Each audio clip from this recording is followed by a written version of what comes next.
Kiraye-kiraye da addu'o'i na ƙara ci gaba da yaɗuwa a shafukan sada zumunta, inda masoya mai martaba Sarkin Kano na 14 ke ƙara kiranye ga zaɓaɓɓen gwamnan jihar, inda suke ta kiran dawo ma Sarki na 14. Kar ku manta ku danna mana subscribe idan wannan ne karonku na farko, inda suka wallafa wani batu da kar yau ta dame ku, ƙarshen ake dubawa. A ɗan kwanakin nan ne kwatsam aka hango shamakin Kano yayin da ya ziyarci Sarki na 14, inda kuma Sarki na 14 Malam Muhammadu Sanusi wasu ke ganin cewa abubuwan da yake yi ya saba ma ka'ida, inda wasu ke ganin cewa abubuwan da yake yi a wurare ma wasu sarakuna da dama ba iya yinsa suke ba, wanda wasu na ganin hakan ya saba ma ya wuce gona da iri, inda wasu kuma ke cewa ai kalifan Tijjaniya ne.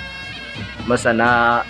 tarihi sun ce ai khalifa bayi da hurumin ya aiwatar da irin wa'innan abubuwa, inda mai martaba Sarkin na Kano kullum za ku gansa ta sanye da rawani da alkyabba haɗi da lema ma a ƙare,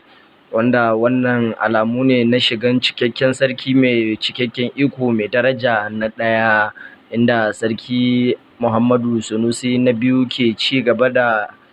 kama zukatan al'umma musamman dai mutanen Kwankwasiya, inda wasu ke ƙara kira da kuma wallafa hotunan fadar Kano inda suke mai gida ya kusan dawowa. Kwatsam sai mai girma gwamnan jihar Kano mai barin gado inda ya ce sabbin masarautu zama daram Mahadi ka ture, kuma Allah ba zai kawo Mahadin ba.